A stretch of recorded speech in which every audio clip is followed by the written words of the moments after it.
Hello and welcome to another video in the series Archaeology and Islam. My name is Dan Gibson, and if you have a question you would like to ask, you can email me at the address at the bottom of your screen, dan@canbooks.ca. This is the second video about the Kaabas. If you haven't seen the first video, please stop now and go back to YouTube and view that video. In the first video, I introduced a number of terms and concepts. In this video, I want to examine now the original Kaaba in Petra and compare it to the Kaaba in Mecca. Recently, I posted an academic paper on the internet called 4 Kaabas. You can read that paper at the sites listed on the screen, and there you will have all the footnotes and references. The first Kaaba was built by Abraham in a valley that had 2 names in Islamic literature. First, it's called Becca, the place where Abraham left Hagar and where she wept. The Quran tells us, "Behold, the first sanctuary appointed for mankind was that at Becca, a blessed place and a guidance to the people." The name of this place is also Hijr, and we read about this in Al-Tabri's account. Tabri, volume 2, 73. Abraham directed Hagar and Ishmael to go to Al-Hijr, and he settled them there. In the film The Sacred City, I demonstrated that this all refers to the Petra Valley in southern Jordan, and all of the Qiblas from the first century of Islam all pointed to this valley. And all of the descriptions of this place, from the Quran and the Hadiths and the histories, all fit the Petra Valley. Now the Kaaba was rebuilt when Muhammad was a young man. From the alignment of the Kaabas, we know that this took place in Petra. Mecca was not even a city at this point, and there was no archaeological data for the city of Mecca. Everything took place in Petra. Now, Ibn Hisham puts it this way. The Quraysh decided to rebuild the Kaaba when the apostle was 35 years of age.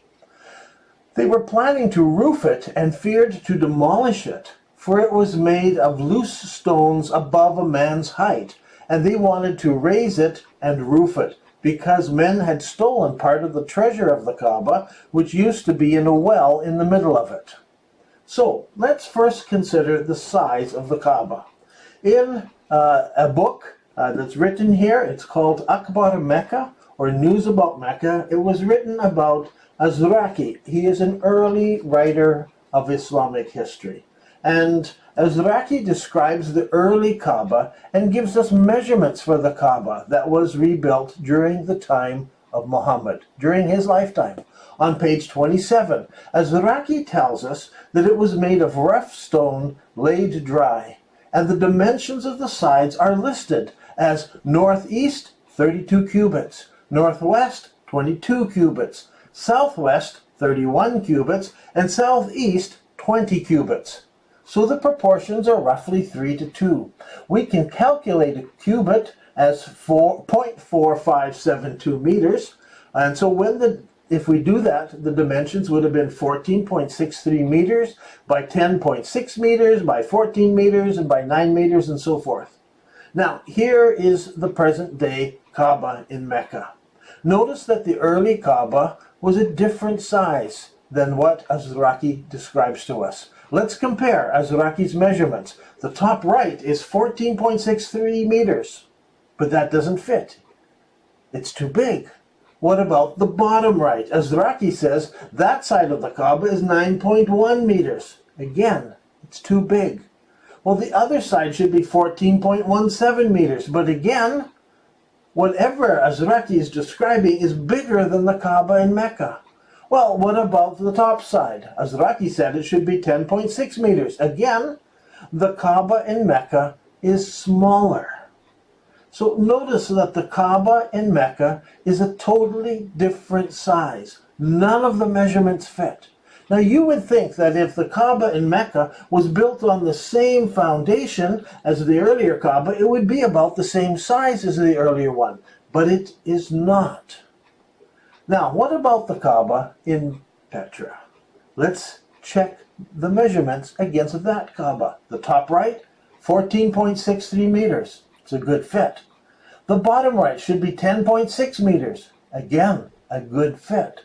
Azraqi tells us that the Kaaba on the bottom left side was 14.17 meters. Again, a good fit. And again, the final side should be 9.1 meters. And again, it fits. So check out this book, Akbar Mecca by Azraqi. And notice he's not describing a cube. He is describing something that is wider on the bottom and longer down one side than the other side. And what do we see in Petra? This exact same size and shape. So Azraqi is clearly describing the Kaaba in Petra long ago in his book, and he says this is the one that was rebuilt during the lifetime of the Prophet Muhammad. So here we have an early record of the Kaaba, and it's a very strong indicator that the Kaaba was here in Petra, known as Becca, also known as Al-Hijr, and we'll get into the names of Petra in a later video. Now, another early writer notes that houses and buildings of the city came so close to the Kaaba that later, when they wanted to enlarge it, houses had to be demolished. This fits the Petra Kaaba as the houses were pressed in close around it. Now, also notice that the Kaaba stands in one side of the walled area in Petra, not in the middle, as it does down in Mecca. This is significant, and it's noted by Azraqi on page 267. If the Kaaba in Petra is the true original Kaaba, then when was the Black Rock and the Kaaba moved down to Saudi Arabia? In my book, Early Islamic Qiblas, I come to the conclusion that the rock was moved in 65 AH after the Hijrah by Ibn Zubair. He took the rock to Mecca for safekeeping, and he built a new Kaaba there. In the new replacement Kaaba, he combined the Hijr wall, known as the Hatim, and he attached it to the Kaaba building. Al-Tabri, volume 20, 176, referring to the year 65 AH, he tells us that Abdullah ibn Zubair rebuilt, notice what he says, Bayt al-Haram, incorporating the Hijr within it. Where do we find that? In Saudi Arabia. What does he call it? Bayt al-Haram, not Masjid al-Haram. So, when was the Masjid built around it? I believe that happened a few years later. In the region of Huma, in Al-Namur, northwest of Mecca in Saudi Arabia, over 60 early Islamic inscriptions have been found. These include verses of the Quran, supplications asking for forgiveness, mercy, martyrdom, paradise, trust, belief in the Prophet Muhammad, and the sending of prayers and blessings upon him. Now, one inscription stands out, as it contains the full Shahada, and also mentions the building of Masjid al-Haram that year, and the inscription is clearly dated as 78 after the Hijrah, which would be in Western dating 697. The inscription is clear. It uses the word bena, or built. It also claims that it was the year 78 when Masjid al-Haram was constructed in Mecca. There can be no doubt which location it's speaking of, because Mecca is only a few miles away, where Petra is over 1,000 miles away. Now, I realize that this material is very hard for my Muslim friends to accept. They've been taught for centuries that the only Kaaba ever built existed in Mecca in Saudi Arabia. But now, using modern tools, we can see that the original Kaaba was in Petra. Indeed, the foundation of a structure remains there that looks very, very much like the early Kaaba. And the dimensions and the descriptions of the Kaaba in Petra all fit that Kaaba. If this is true, then the Petra Kaaba was the only Kaaba during the lifetime of the Prophet and the first 4 rightly guided caliphs. They would have all prayed towards Petra. On the other hand, the Kaaba in Saudi Arabia appears to be smaller. It's oriented slightly different from the Petra Kaaba.